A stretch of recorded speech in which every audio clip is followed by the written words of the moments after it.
A gente nunca esquece o dia em que perde o direito de sonhar, né?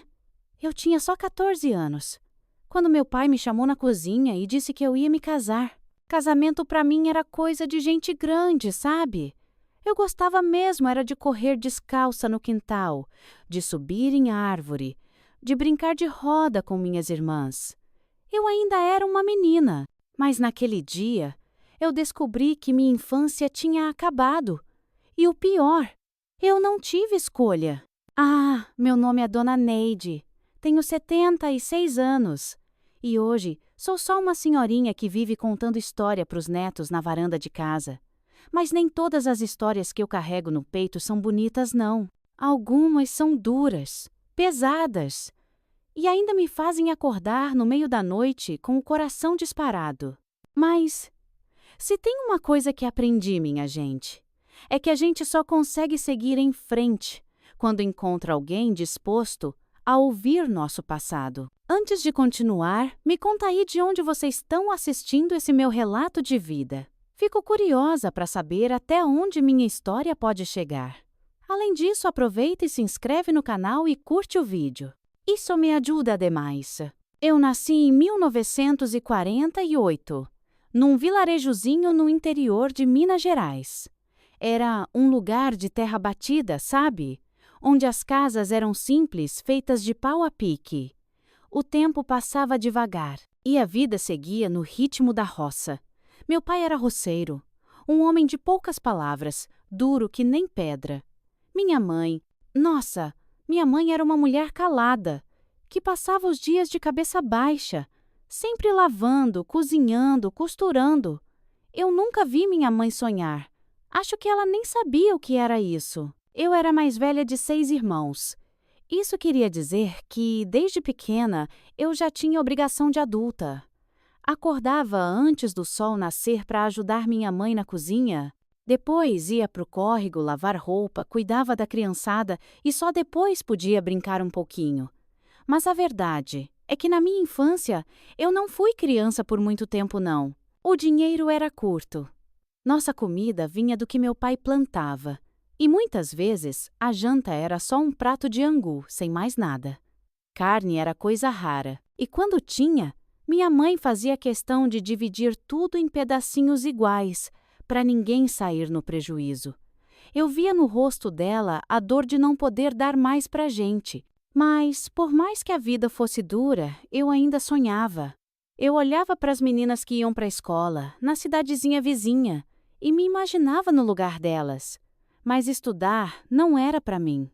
Meu pai sempre dizia que mulher não precisava de estudo, que o destino de toda menina era casar e ter filho. Eu só não sabia que o meu destino já estava traçado, antes mesmo de eu entender o que era um casamento. Era uma manhã abafada de 1962. O sol nem tinha subido direito quando minha mãe me mandou trocar de roupa e me arrumar. Eu achei estranho, porque era dia de semana, né? E eu devia estar ajudando a cuidar dos meus irmãos. Quando entrei na cozinha, meu pai já estava sentado na mesa, com um cigarro de palha apagado entre os dedos. Minha mãe estava em pé, no canto, com os olhos vermelhos, como se tivesse chorado a noite inteira. Meu estômago gelou. Senta aqui, Neida. Preciso falar com você. Aquela frase me fez prender a respiração. Meu pai nunca me chamava para conversar. Sentei devagar, sentindo meu coração bater tão forte que parecia que ia saltar pela boca. Ele deu uma pitada no cigarro sem pressa e então disse: "Você já tem 14 anos. Tá na hora de virar mulher. Arranjamos um casamento para você." Minha visão ficou turva. Meus ouvidos uniram. Casamento? Minha voz saiu baixinha, quase um sussurro. Sim. Seu noivo já acertou tudo comigo. Você vai para a casa dele amanhã. Meus olhos correram para minha mãe, buscando algum tipo de socorro. Mas ela só abaixou a cabeça. Eu não quero casar, pai. Ele bateu a mão na mesa com tanta força que o prato na minha frente tremeu. Não tem querer, Neide. Você acha que pode escolher? Mulher não escolhe nada. Mulher obedece. Meu corpo tremia. Meu coração martelava no peito. Quem é ele? Perguntei com a voz fraca. Meu pai deu uma tragada funda e soltou a fumaça antes de responder. Seu noivo é o Coronel Firmino. O nome caiu sobre mim como uma pedra. O Coronel Firmino tinha 48 anos. Ele era um homem rico, dono de muitas terras, viúvo, pai de 3 filhos. O mais novo era mais velho do que eu. Eu me levantei num salto, minha respiração ofegante. Pai, pelo amor de Deus! Ele tem idade para ser meu avô. Eu não posso casar com ele. A resposta foi um tapa no rosto, tão forte que me fez cair sentada. Minha mãe correu para me segurar, mas não disse uma palavra. Você vai casar e vai ser uma mulher de respeito. Esse coronel pagou um bom dote por você. Não crie caso. E foi ali, naquela cozinha apertada, com o gosto de sangue na boca, que eu percebi que a minha vida nunca mais seria minha. Naquela noite, eu não consegui dormir. Meu irmãozinho caçula, que dormia do meu lado na esteira, percebeu que eu estava chorando e me abraçou. Por que você está chorando, irmã? Eu não respondi. Eu só queria sumir. Mas o sol nasceu, e com ele, o meu destino veio me buscar. Na manhã seguinte, minha mãe me vestiu com o meu melhor vestido, que era só um pano velho, costurado e refeito tantas vezes que já nem parecia mais tecido. Ela me segurou pelas mãos, com os olhos cheios de lágrimas. Seja forte, minha filha. Vai dar tudo certo. Mas eu sabia que não ia. Lá fora, uma carroça esperava. O Coronel Firmino estava ali, com seu chapéu de couro e seu olhar pesado. Linda menina! Vai me dar bons filhos. Tive vontade de vomitar. Meu pai apertou a mão dele e então, sem mais nem menos, me empurrou para dentro da carroça. Enquanto ela se afastava, eu olhei para trás e vi minha casa sumindo no horizonte. Eu sabia que nunca mais ia voltar, e naquele momento eu entendi. Meu destino não era mais meu. Tem dias que a gente nunca esquece, né? Dias que ficam marcados na pele, na alma, na memória. Como se o tempo não fosse capaz de apagar. O meu casamento foi um desses dias. Mas chamar aquilo de casamento seria uma mentira. Casamento é um momento de alegria, de celebração. O que aconteceu comigo foi um velório, só que a única coisa que morreu ali fui eu. A carroça balançava na estrada de terra, sacudindo meu corpo a cada buraco. Mas nada doía mais do que a sensação de estar sendo levada para um destino que eu não escolhi. Minhas mãos estavam geladas, trêmulas, suando. Minha boca seca. O Coronel Firmino sentava do meu lado, calado, mas de vez em quando ele me olhava de lado, sabe? Como se estivesse me analisando. Eu queria sumir, virar poeira junto com aquela estrada que nunca acabava. Minha casa foi ficando para trás. Meus irmãos, minha mãe, o pouquinho de infância que ainda me restava. E na minha frente, o que havia? Um homem de quase 50 anos. Que comprou a minha vida como quem compra um bicho de carga. A fazenda do Coronel Firmino era enorme, maior que qualquer coisa que eu já tinha visto.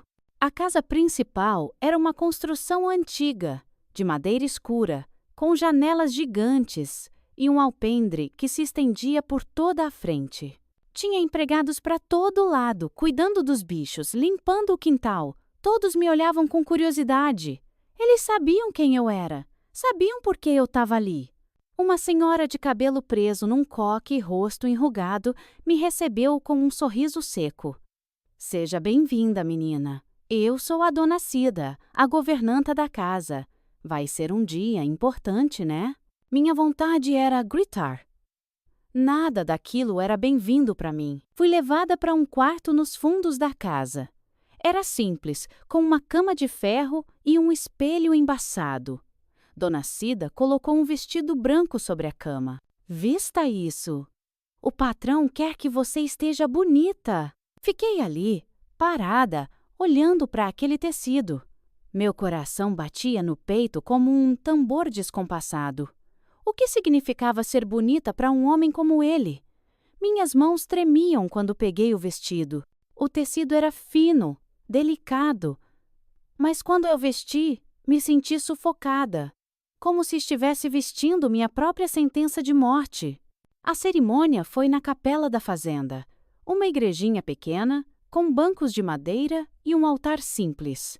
Não tinha festa, não tinha alegria, só algumas pessoas da cidade e os empregados da fazenda, todos me olhando com aquela cara que misturava pena e aceitação. Meu pai estava lá.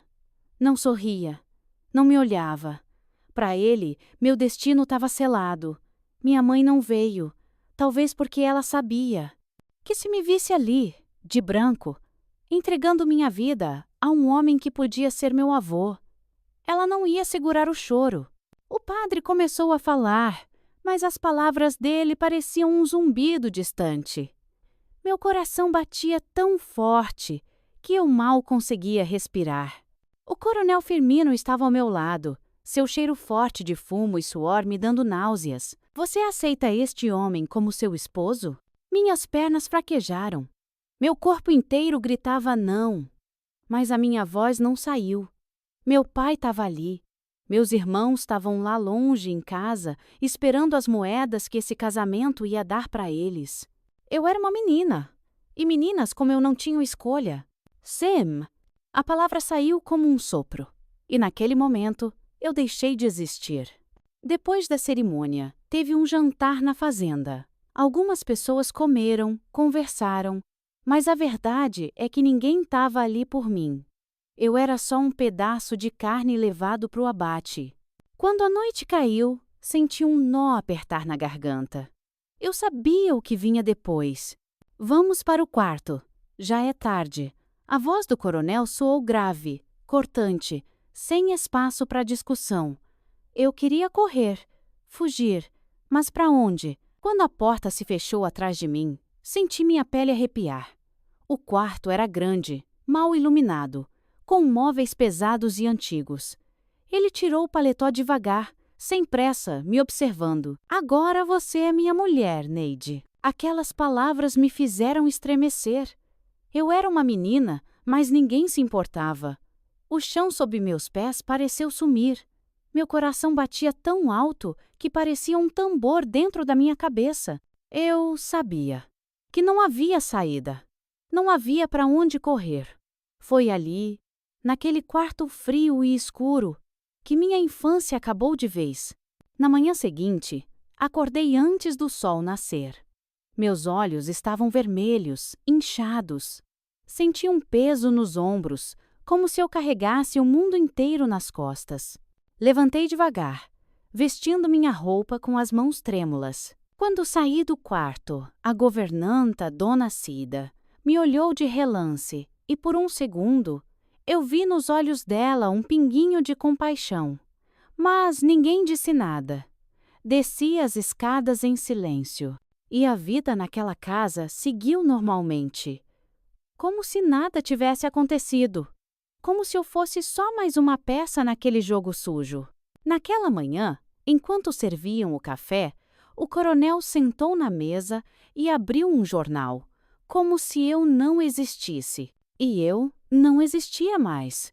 A partir daquele dia, eu era apenas a esposa do coronel Firmino. E minha vida agora pertencia a ele. Casamento. Uma palavra bonita para esconder um contrato sujo, assinado sem que eu tivesse direito de segurar a caneta. Eu tinha 14 anos e vivia como uma prisioneira dentro daquela casa. Meu nome, minha voz, minha vontade, tudo foi arrancado de mim no dia em que disseram: agora você é uma mulher. Mas mulher de quem? Porque de mim mesma eu não era mais. Os dias na fazenda seguiam um ritmo que parecia não ter fim. O sol nascia e se punha, mas para mim as horas não tinham sentido. A cada manhã eu acordava com um peso no peito, como se o próprio ar fosse denso demais para respirar. A casa era enorme, com corredores escuros e móveis velhos de madeira pesada. O chão rangia debaixo dos meus pés descalços, e cada passo meu ecoava, como um lembrete de que eu não pertencia àquele lugar. Os empregados me olhavam de lado, sempre com um olhar que misturava pena e obediência. Eu não falava com ninguém. Eu não queria falar. Naquela época, minha gente, Casamento não era visto como algo de amor. Pelo menos, não para mulheres como eu. Minha função era cuidar da casa, servir à mesa e estar disponível para o meu marido sempre que ele quisesse. Isso me foi ensinado com olhares, com silêncios, com a falta de escolha. As manhãs começavam cedo. A governanta Dona Cida vinha no meu quarto antes do sol nascer e batia na porta com os nós dos dedos. Levanta, Neide, tem serviço. Eu me arrastava para fora da cama, meu corpo dolorido, minha mente ainda presa em pensamentos de fuga. Mas fugir para onde? Eu não conhecia nada além do vilarejo onde eu cresci. Não sabia o caminho para a cidade. Não tinha dinheiro. Não tinha a quem recorrer. No primeiro dia, tentaram me ensinar a comandar a cozinha. Mas, meu Deus, eu era uma menina. Eu sabia fazer arroz com feijão, sabia ferver água e assar uma mandioca. Mas administrar uma casa daquele tamanho era coisa de mulher feita. Agora você é a senhora desta casa.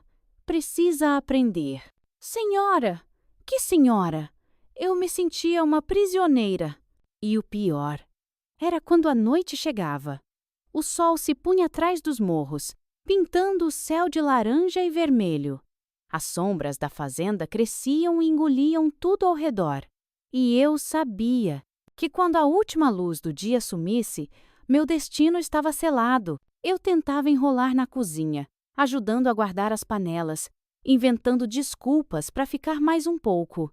Mas a governanta me lançava olhares de aviso. O patrão já foi para o quarto. Tá te esperando. Minhas pernas tremiam. Minhas mãos ficavam geladas. Eu queria vomitar, mas eu subia as escadas. Cada degrau sendo um passo rumo ao inevitável. Na porta do quarto, eu respirava fundo antes de entrar. Às vezes, ele estava sentado na poltrona, fumando seu cigarro de palha. Outras vezes, já estava deitado, esperando. Ele não falava muito. Não perguntava se eu queria, porque ele sabia que eu não queria. E eu fechava os olhos, mordia os lábios e deixava a alma se esconder num cantinho escuro da minha mente, esperando a tempestade passar. Depois, ele dormia. E eu ficava ali, imóvel, olhando para o teto de madeira, contando as tábuas, tentando não chorar. Até que o sol nascia de novo e tudo recomeçava. Eu não tinha amigos, não tinha família por perto. As cartas que escrevi para minha mãe nunca foram respondidas. Meu pai já tinha recebido o dote e feito a parte dele. Para ele, eu não existia mais. Meus irmãos, eu não sabia se algum dia ia ver eles de novo. Os empregados da fazenda eram os únicos rostos que eu via, mas nenhum deles falava comigo além do necessário. Eram discretos, abaixavam a cabeça quando o coronel passava, evitavam criar problema. A única pessoa que mostrava um pingo de compaixão por mim era a Dona Cida. Ela não falava muito, mas de vez em quando me olhava de um jeito diferente, como se entendesse o que eu sentia. Um dia, enquanto eu lavava roupa no tanque, ela se aproximou e deixou um pedaço de pão na beirada. Come, menina. Sei que você quase não tem fome, mas precisa comer. Eu não sabia se era um gesto de bondade ou só piedade, mas aceitei. Com o tempo, comecei a entender as regras daquele lugar. Primeira regra: não contrariar o coronel. Segunda regra: nunca sair sozinha da fazenda. Terceira regra: não chorar na frente dos outros. E assim os dias foram passando. Até que a vida me fez uma promessa. Um dia, algo dentro de mim mudou. E eu soube. Eu não ia ficar ali para sempre. Mas para fugir, eu precisava de um plano. O tempo é cruel quando a gente vive esperando que ele passe. Eu contava os dias, as noites, as luas. Mas tudo continuava igual.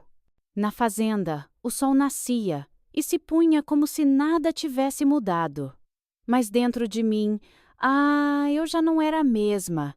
O medo crescia, mas com ele, algo mais forte também começava a nascer. A vontade de escapar. O primeiro ano de casada foi o mais difícil. Não porque os outros foram fáceis, não. Mas porque foi quando a realidade se instalou dentro de mim, feito um peso impossível de carregar. A cada dia que passava, eu ficava mais silenciosa.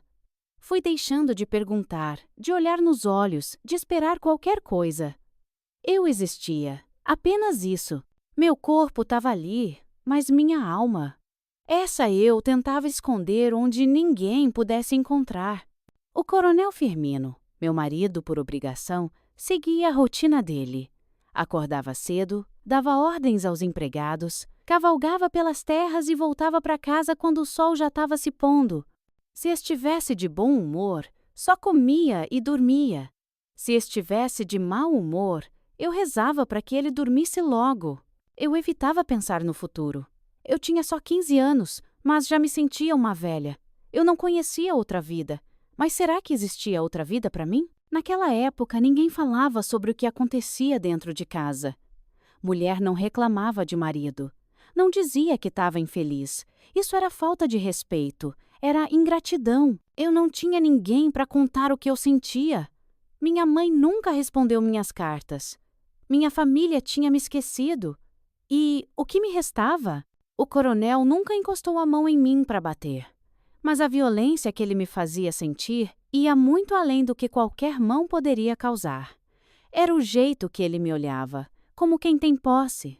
Era o jeito que me tocava, como se eu não tivesse vontade própria. Era o jeito que me fazia sentir que minha vida não era mais minha. Eu me olhava no espelho e não me reconhecia.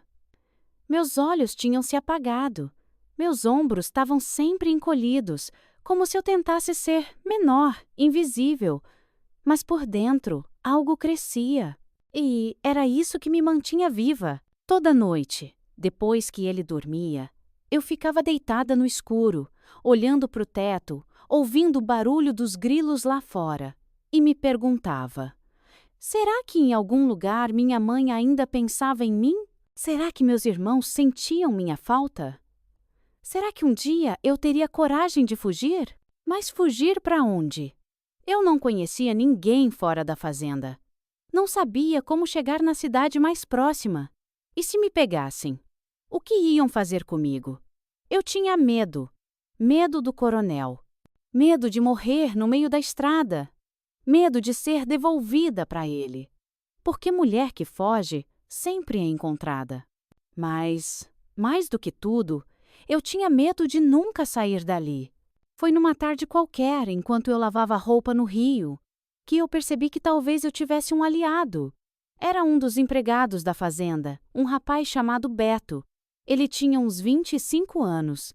Era quieto, de fala mansa, mas os olhos dele, ao contrário dos de todos os outros, não me olhavam com pena.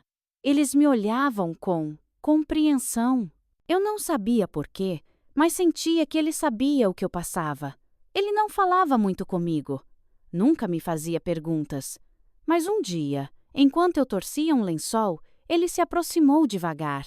Se precisar de alguma coisa. Qualquer coisa. Me chama. Foi a primeira vez em anos que alguém me oferecia ajuda. Eu não respondi. Só balancei a cabeça sem saber se o que eu sentia era medo ou gratidão. Mas ali, naquele instante, algo mudou dentro de mim. Talvez fugir fosse possível. Mas antes, eu precisava encontrar coragem. A esperança, quando nasce dentro da gente, é como uma faísca, pequenininha, frágil, quase nada. Mas se ela encontra lenha seca, ela cresce, e foi assim comigo. Durante anos, eu vivi sem acreditar que um dia minha vida pudesse ser diferente. Mas naquele instante, quando ouvi aquelas palavras, algo dentro de mim despertou. Talvez eu ainda tivesse uma chance. Os dias na fazenda seguiam o mesmo ritmo de sempre. O coronel Firmino saía cedo para cuidar das terras. Eu passava o dia dentro de casa, limpando, cozinhando, obedecendo. À noite, eu fingia que não existia. Mas depois daquele dia no rio, quando o Beto disse que eu podia contar com ele, alguma coisa mudou. Eu não tinha certeza se podia confiar nele. O que ele podia fazer por mim? Um empregado da fazenda. Tão preso àquela vida quanto eu. Mas mesmo assim, as palavras dele ficaram na minha cabeça. Se precisar de alguma coisa, qualquer coisa, me chama. O problema é que eu não sabia como pedir ajuda. Eu nunca tinha pedido nada a ninguém. Desde pequena, eu aprendi que mulher não pedia, só aceitava. Mas agora, o que estava em jogo era a minha vida. Nos dias seguintes, comecei a prestar mais atenção no Beto. Ele era diferente dos outros. Não tinha aquele olhar de quem já desistiu de tudo.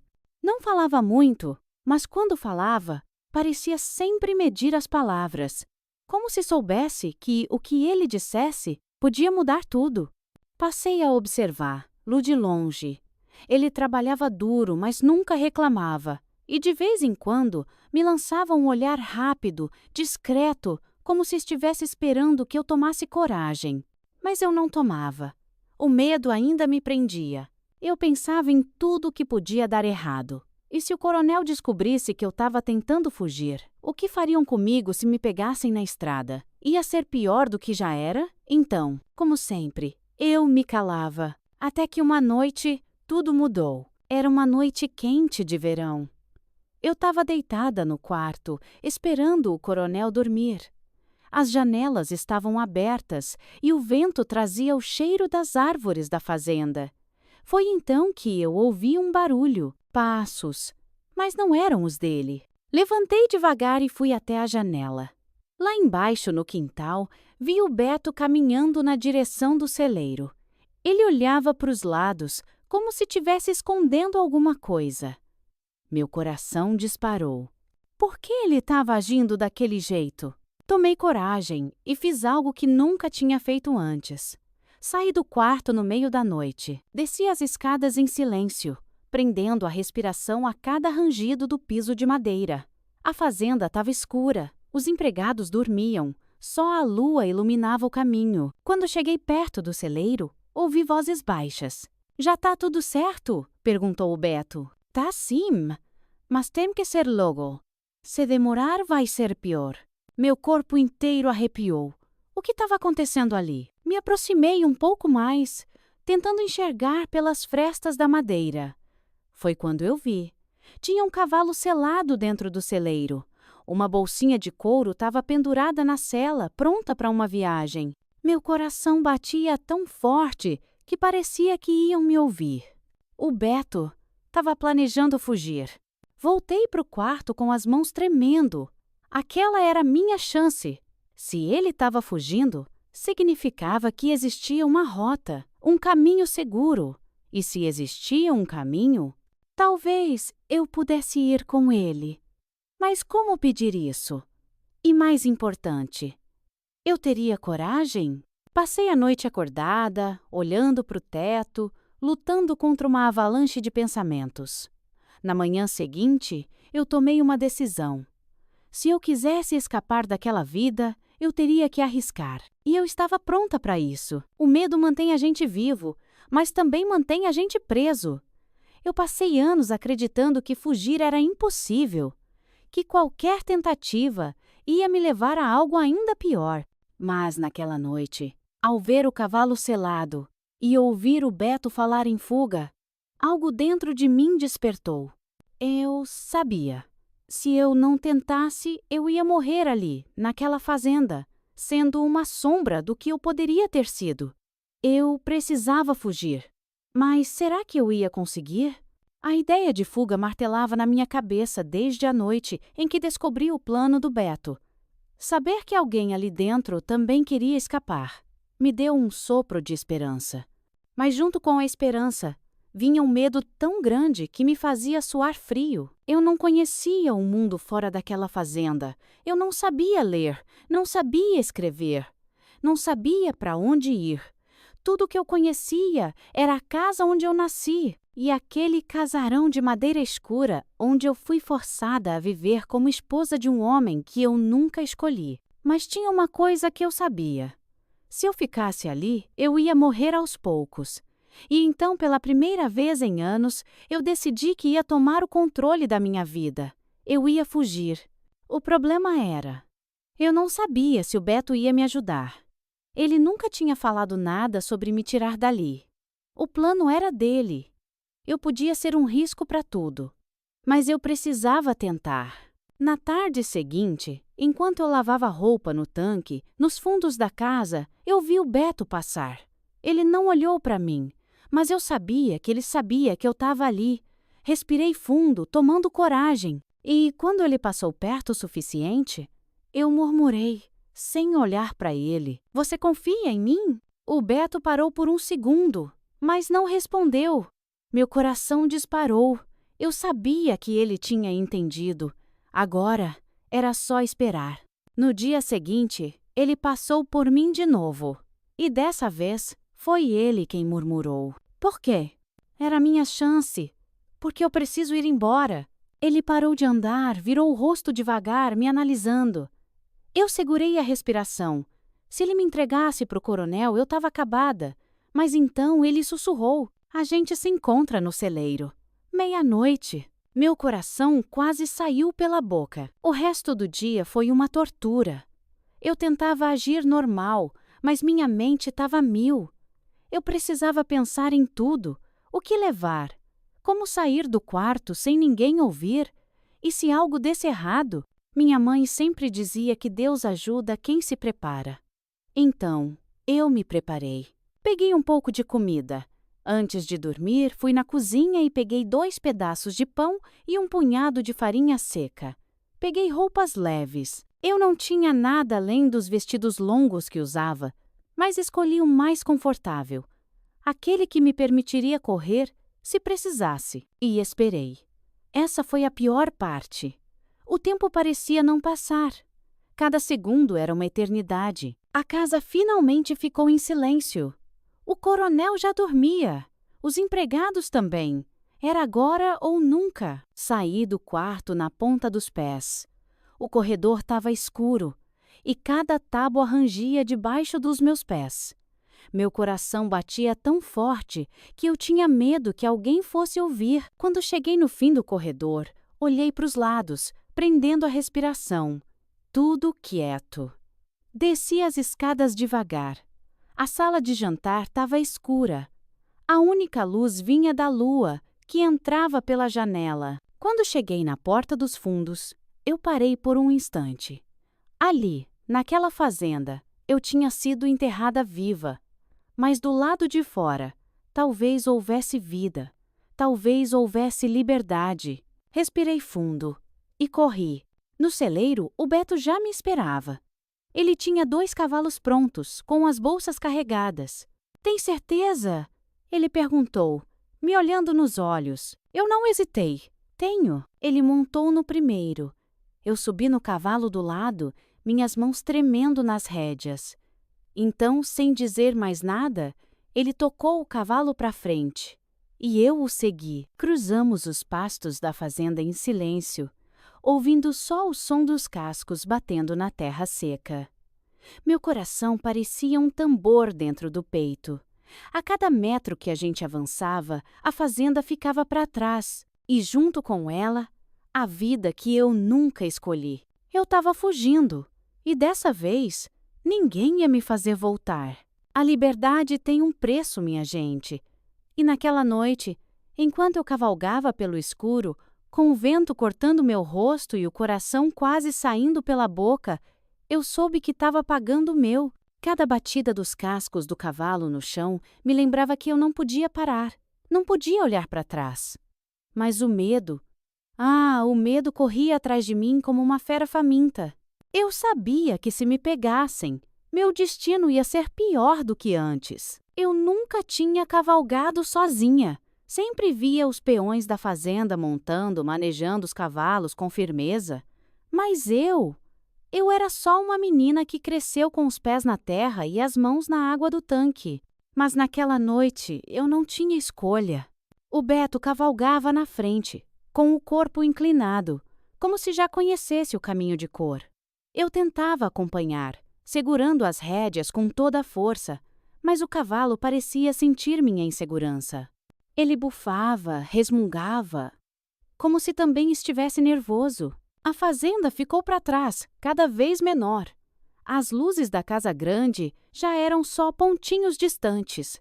O céu estava escuro, sem lua, e a única coisa que iluminava o caminho era a lanterna que o Beto levava presa na sela. Cada som da noite me fazia tremer. O farfalhar das folhas, o som de algum bicho se mexendo no mato. Minha mente criava monstros a cada sombra. Mas o que mais me assustava era o que podia estar atrás de nós. Acha que ele já percebeu? Minha voz saiu baixa, quase engolida pelo vento. O Beto não respondeu de cara. Ficou em silêncio por uns segundos e depois murmurou. Ainda não, mas vai perceber. Meu coração apertou. Eu já consegui imaginar a cena. O coronel acordando, se virando na cama e percebendo que eu não estava lá. O olhar furioso. A porta sendo aberta com violência. Os gritos. E depois, a ordem. Os empregados acordados, os cavalos selados. Eles não iam aceitar que eu sumisse assim. O coronel ia me caçar. E se me encontrassem? Eu sabia o que me esperava. As estradas de terra eram traiçoeiras. O caminho estava seco, coberto de folha e galho quebrado. O cheiro do mato era forte, úmido. Foi quando, de repente, meu cavalo empinou. Eu nem tive tempo de reagir. O susto veio como uma explosão. Meus dedos soltaram as rédeas por um segundo e foi o suficiente para eu perder o controle. Meu corpo foi jogado para trás e eu bati no chão com força. A dor tomou conta do meu corpo. Minha cabeça latejava. Meu braço ardia onde tinha ralado na terra. Neide! O Beto parou o cavalo e correu até mim. Minha respiração estava descompassada. Eu tentei me sentar, mas minha visão girou. Eu caí. Fica quieta. Deixa eu ver. O Beto me ajudou a sentar, segurando meu rosto com cuidado. A lanterna tremia na mão dele, iluminando meu rosto. Não parece que quebrou nada, mas precisa levantar. Foi então que um arrepio subiu pela minha espinha. No silêncio do mato, um som cortou o ar. Cavalos. Minha pele gelou. O Beto me olhou sério. Ele também ouviu. Eles estão vindo. Eu não podia perder tempo. O medo foi maior que a dor. O Beto me puxou para cima e praticamente me jogou no cavalo. Segura firme! Antes que eu pudesse pensar, ele estalou a língua e os cavalos dispararam. O vento chicoteava meu rosto e minha mente gritava para eu não cair de novo. Atrás de nós, o som dos outros cavalos ficava cada vez mais forte. Eles estavam perto. Eu podia ouvir as vozes. Ali! Tão ali! O desespero tomou conta de mim. Se eles me pegassem, eu sabia que não ia voltar só para a fazenda. Eu ia voltar para o inferno. Minhas pernas apertavam o cavalo com força. Meus dedos doíam de tanto segurar as rédeas. O tempo parecia distorcido. Tudo ao meu redor era um borrão. E então, algo aconteceu. O Beto puxou o cavalo para o lado, entrando numa trilha estreita no meio do mato. Eu o segui sem pensar. A trilha era fechada, cheia de galhos baixos que arranhavam minha pele. Mas era nossa única chance. O som dos perseguidores ficou mais distante. Eles tinham continuado reto. Acho que a gente despistou eles, o Beto disse, com a voz ofegante. Eu não respondi. Só percebi que estava chorando quando senti o gosto salgado das lágrimas na boca. A adrenalina começava a baixar. O pavor ainda estava dentro de mim, mas agora, misturado com outra coisa. Eu não sabia se já estava segura, mas eu sabia que pela primeira vez em anos, eu estava livre. Quando a gente passa anos vivendo no escuro, a luz assusta. Eu achava que a liberdade ia ser doce, que o primeiro respiro fora da prisão me traria paz. Mas a verdade é que eu ainda não sabia o que fazer com a liberdade que finalmente tinha nas mãos. Eu estava fugindo, sim. Mas para onde? E pior, até quando? A mata ao nosso redor era densa, fechada. O cheiro forte de terra úmida e folha seca me fazia lembrar dos dias de chuva na fazenda, quando eu olhava pela janela e sonhava em estar em outro lugar. Agora, eu estava, mas o medo ainda não tinha ido embora. O Beto segurava as rédeas com firmeza, os olhos sempre atentos ao caminho. Eu tentava imitar os movimentos dele, mas meu corpo ainda estava tenso, cansado da queda e da fuga. Meu coração ainda batia forte, como se quisesse me lembrar que qualquer erro significaria o fim. Aonde a gente está indo? Perguntei, minha voz saindo mais baixa do que eu esperava. O Beto não olhou para mim de cara. O olhar dele estava fixo na trilha estreita à nossa frente. Só depois de alguns segundos ele respondeu. Para um lugar seguro? Foi só isso. Nenhuma explicação, nenhum detalhe. Mas eu não questionei. Porque pela primeira vez em muito tempo, alguém parecia se importar se eu estava bem. O Coronel Firmino sempre foi um homem de palavra.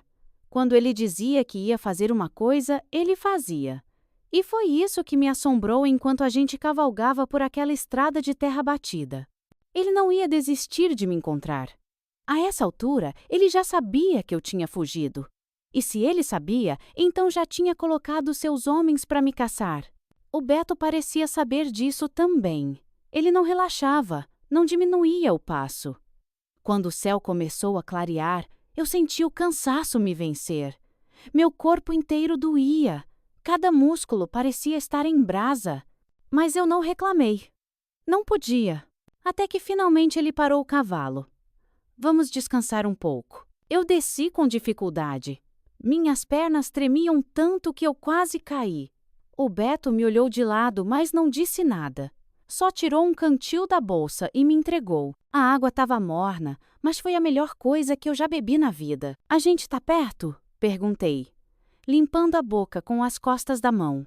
Ele suspirou. Depende. Perto de quê? Eu não soube responder. A verdade é que eu nunca soube o que era um lar de verdade. Cavalgamos por mais algumas horas, até chegarmos a um pequeno casebre, escondido no meio das árvores.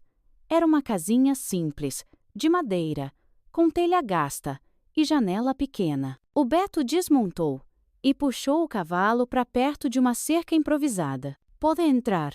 Entrei devagar, sentindo o cheiro de madeira velha e café queimado. O chão rangia debaixo dos meus pés. Tudo era muito humilde. Mas era um lugar onde eu não era vigiada. Onde ninguém esperava nada de mim. Pela primeira vez em anos. Eu não era prisioneira de ninguém. Sentei numa cadeira perto da mesa, sentindo meus músculos relaxarem um pouco. O Beto pegou um pedaço de pão de um armário e cortou no meio. Aqui, come, vai precisar de força. Peguei o pão com as mãos trêmulas. Eu queria perguntar tanta coisa. Como ele conhecia aquele lugar? Quem mais sabia que a gente estava ali? Por que ele estava me ajudando? Mas eu não perguntei nada. Eu só comi. E pela primeira vez, deixei uma lágrima cair sem me preocupar em esconder. Mesmo com um teto sobre a minha cabeça, eu não conseguia dormir direito. Cada som lá fora me fazia despertar. Cada estalo de madeira, cada ruído no vento, cada farfalhar de folha. Eu sentia que a qualquer momento a porta ia ser arrombada e eu seria arrastada de volta para a fazenda. O trauma estava dentro de mim, enraizado. O Beto parecia perceber. Ele nunca falava muito, mas observava. Você ainda tem medo? Ele disse, uma noite, enquanto consertava a lamparina sobre a mesa. Eu não respondi. Ele continuou. Eu já fugi antes, Neide. Sei o que é dormir esperando que alguém apareça para te levar de volta. Mas o medo some, aos poucos. Levantei os olhos para ele. Você fugiu de quê? O Beto hesitou. E foi então que eu percebi. Ele nunca falou sobre o passado dele. Mas talvez, assim como eu, ele também tivesse cicatrizes que ainda não estavam prontas para serem mostradas. Os dias passaram. O coronel não nos encontrou. Pela primeira vez desde que eu fui vendida como esposa, eu não pertencia a ninguém. Foi aí que o Beto me fez a pergunta que ia mudar tudo. O que você quer fazer agora? Eu congelei. Ninguém nunca tinha me perguntado o que eu queria. Meu pai decidiu minha vida. Meu marido decidiu meu destino. O medo decidiu meu silêncio. Mas agora, pela primeira vez, eu tinha uma escolha. Eu podia seguir meu próprio caminho. Eu não sabia o que me esperava. Não sabia o que a vida ainda guardava para mim. Mas eu sabia de uma coisa. Eu nunca mais ia voltar a ser prisioneira. O tempo não apaga cicatrizes, mas ensina a gente a conviver com elas. Eu passei anos acreditando que minha vida tinha sido escrita por outras mãos, que eu nunca tive escolha. Mas hoje, olhando para trás, eu entendo que a parte mais importante da minha história foi aquela em que eu decidi reescrever. Os anos passaram. Depois daquela noite em que eu escapei da fazenda, minha vida tomou um rumo que eu jamais poderia ter imaginado. Passei um tempo escondida no casebre com o Beto, reaprendendo o que significava ser dona do meu próprio corpo, dos meus próprios passos. Foi um processo lento. No começo, eu ainda dormia com medo. Acordava sobressaltada, esperando ouvir o coronel me chamar. Algumas noites, os pesadelos me faziam ter um chorinho baixo, como quando eu era criança, e não podia mostrar fraqueza. Mas, com o tempo, algo mudou. Eu comecei a respirar sem medo de que alguém me ouvisse. Comecei a falar sem pensar que devia medir minhas palavras. Comecei a existir por mim mesma. O Beto me ensinou muita coisa. Como identificar o caminho pelas estrelas. Como sobreviver com pouco. Como reconhecer quem era confiável e quem não era.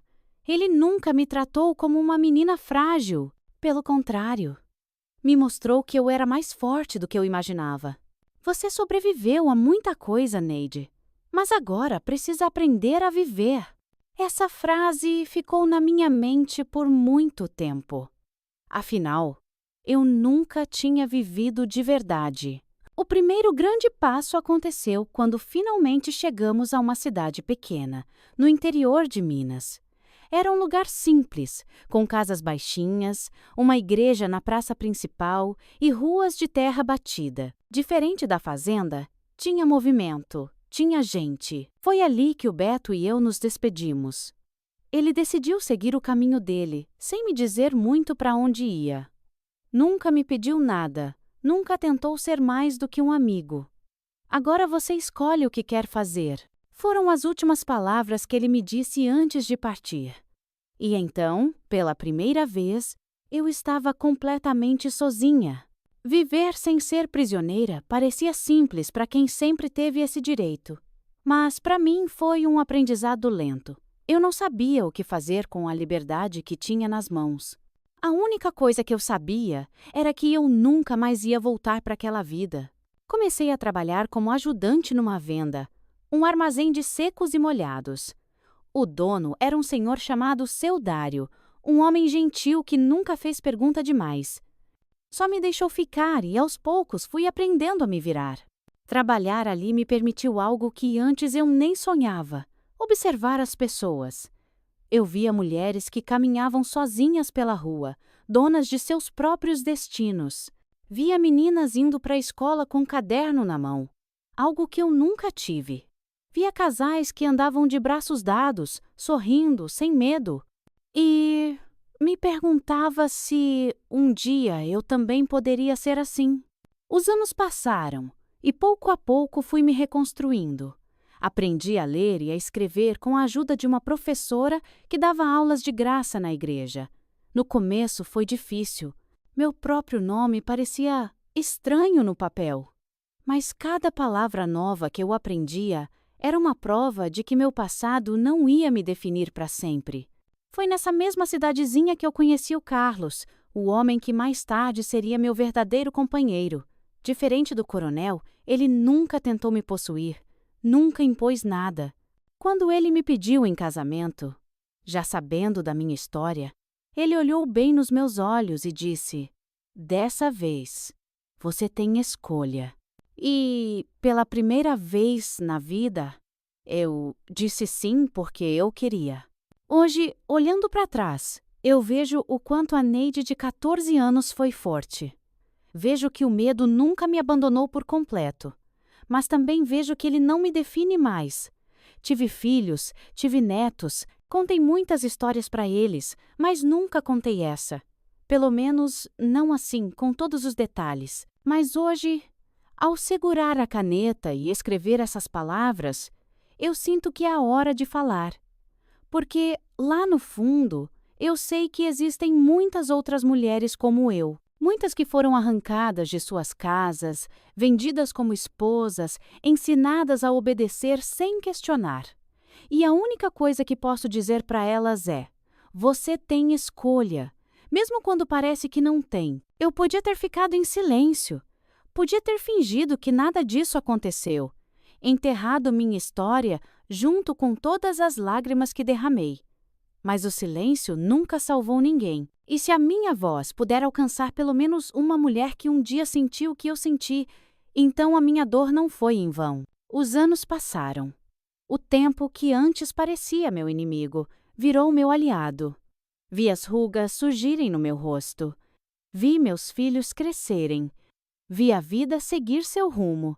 Mas, por mais que tudo tenha mudado, tem noites em que ainda acordo sentindo aquele aperto no peito. Tem dias em que fecho os olhos e me vejo naquela fazenda. Tem momentos em que escuto o som dos cascos do cavalo na terra seca e me lembro da noite em que fugi. Porque, por mais que eu tenha reconstruído a minha vida, há dores que nunca nos abandonam e eu aprendi a aceitar isso. Durante muito tempo, eu evitei falar sobre meu passado. Não porque eu queria esquecer, porque esquecer nunca foi uma opção, mas porque eu achei que ninguém ia entender.